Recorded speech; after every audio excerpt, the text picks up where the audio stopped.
Hi, this is Julie at Love's Beginning with a blog post called Being Conducted Through the Physical. Reality is not physical.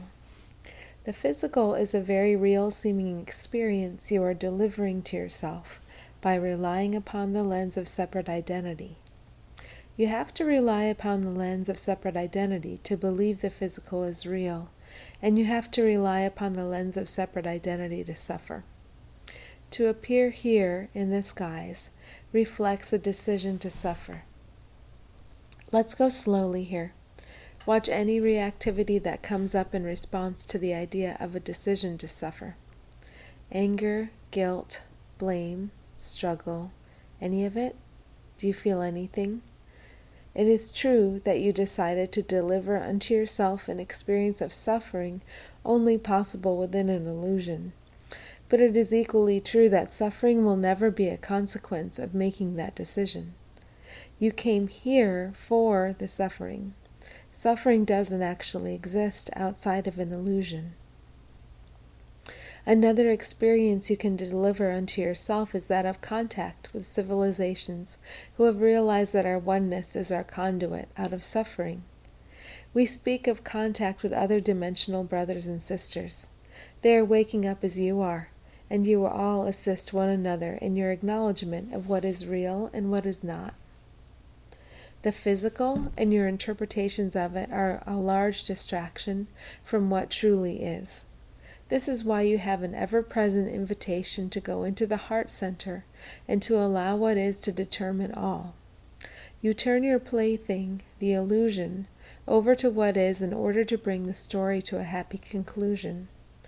What you regard as the decision-making entity, the ego, has nothing to do with this.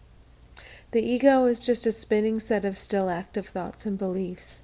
As you stop believing egoic thought, egoic influence fades, and you can see the divine at work. The divine is what you are, and what you are has nothing to do with suffering.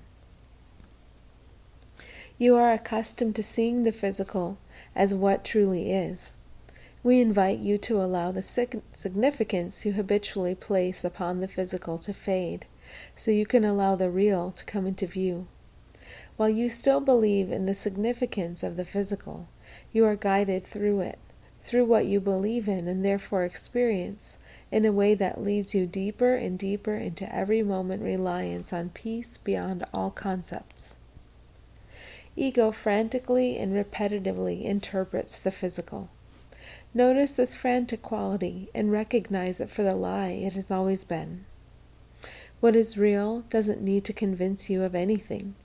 It simply emerges when you allow it. You have allowed egoic thought to convince you to keep spinning and searching and trying to fix. Once you settle, you see that the stillness you are is perfectly capable of wrapping up the stream in peace. You allow this because you prefer not suffering to suffering. It becomes very simple and not at all about struggling to control the micro details of the physical, believing that they have some significance. You who have previously lived at ego setting can now switch to a setting beyond time and space to determine all. Staying here benefits all because there is no conflict beyond time and space. Staying in the reality setting is the conduit to harmony for all. Knowing that the physical isn't, while still dreaming of it, you can allow your passage through it to be taken care of for you. You have been struggling in a dream of no significance. Relax and awake, child. All is and always has been well, and you have every reason to rejoice. Thanks for listening.